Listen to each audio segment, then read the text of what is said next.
Bold flavor and absolutely addictive. This one's for the people who love fun. Today we're making blue raspberry popcorn in the Whirly Pop. Look at that, how pretty that is. Oh yeah. Okay, we have our Whirly Pop here. We're getting it heated up. We are going to put in our oil. We're using 1.5 ounces of popping oil in there. And we're gonna drop in a few kernels, just so we know when the oil gets up to temperature. And to make our blue raspberry popcorn, we're going to be measuring out some of this glaze pop. Now this glaze pop is going to coat our popcorn with this blue raspberry candy coating. So for this, what we're gonna be getting out is, because we're using 1/2 cup of kernels with this, we're gonna use 1/4 cup of this blue raspberry. So let's get that measured out. There we go. Look how nice that looks. That's awesome.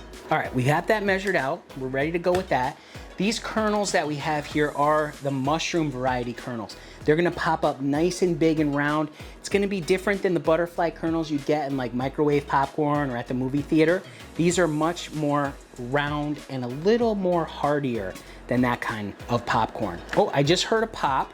We're gonna listen. We want a couple of those other ones to pop too. While that's happening, tell you about today's popping oil. We're using Buttery Goodness popping oil. This is a Paragon product. It's a great popcorn oil. It's also a topping oil. Works really, really good. All right, I think we actually have, oh, yep, we definitely have liftoff there.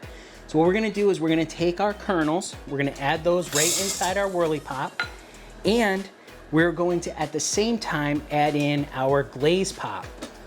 Okay, and we're gonna start to crank that around. Now, okay, I'm gonna try to show this to you. It's very hard to do that, but I'm gonna give it a try. It's a little bit of a balancing act to try to make sure the lid stays open and me being able to show you it turning.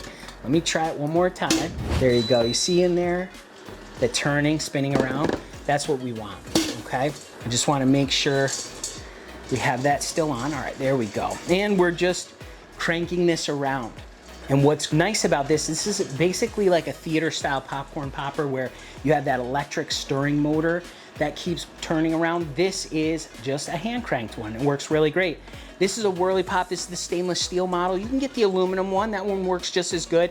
The only thing you have to worry about is that it won't work on like one of these induction cooktops, but it will work on an electric stove and it will work on a gas stove, and the aluminum works just as good. We really like the stainless steel version, but the aluminum, like I said, works just as good. It has nice vents at the top here because we want the steam to escape. We don't want the steam to be trapped inside there. It makes for soggy popcorn. So this is a good way to do it with those vents. If you want to pick up your copy of the Popcorn Genius recipe book, there's a link down in the description. You can check that out today. You can download that today. A lot of great recipes in there. If you're looking for more recipes though, check out the Popcorn Genius 100 flavors of popcorn recipes right on Amazon. Has a ton of popcorn flavors in there and recipes. And also it has 3 different machines you can pop those flavors on. You can do it in the Whirly Pop or a hand crank stovetop model just like this. You can do it in a theater style popcorn popper, or you can do it in one of those big kettle corn machines. All really good stuff. All right, we are cranking here. I'm hearing some kernels popping. Oh, there we go. I do want to mention today's sponsor, kettlecornmachine.com. Check them out online at kettlecornmachine.com.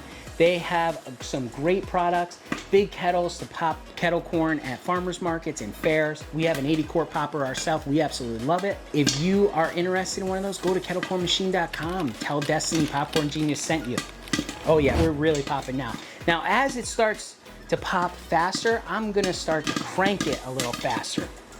And you can see again that steam escaping, right? It's stopping from being trapped in there. So if you pop popcorn on a stovetop in a regular pot, try to get a lid with some vents in it.